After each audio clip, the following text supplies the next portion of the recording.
समाचारमध्ये आपले स्वागत। हिंगोलीत तळण्याच्या तेलाचा पुनर्वापर, नागरिकांच्या जीवाशी खेळ, एफडीए आयुक्तांकडे तक्रार।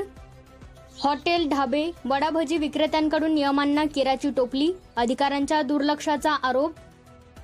शहरातील अनेक हॉटेल, ढाबे, फास्ट फूड सेंटर व भजी वडा विक्रेते तळणीसाठी वापरलेले गोडतेल वारंवार वापरत असल्याचा गंभीर आरोप करत विराट राष्ट्रीय लोकमंच काउन्सिलने एफडीए आयुक्त तुकाराम मुंढे यांच्याकडे तक्रार केली आहे।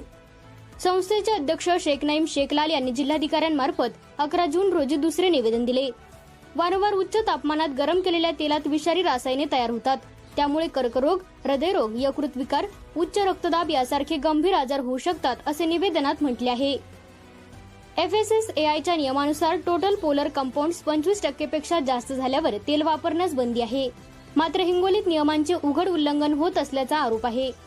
अन्न सुरक्षा अधिकारी व भेसळ निरीक्षक दुर्लक्ष करत असल्याने कारवाई होत नसल्याची खंत व्यक्त करण्यात आली। या निवेदनाद्वारे प्रमुख मागण्या करण्यात आलेल्या आहे। हॉटेल, ढाबे, बेकरींची विशेष तपासणी मोहीम राबवा, तेलाचे नमुने प्रयोगशाळेत तपासा, दोषींचे परवाने रद्द करून फौजदारी कारवाई करा, निष्काळजी अधिकाऱ्यांवर विभागीय कारवाई करा, तसेच जनजागृती मोहीम राबवा, अशा मागण्या करण्यात आल्या आहेत।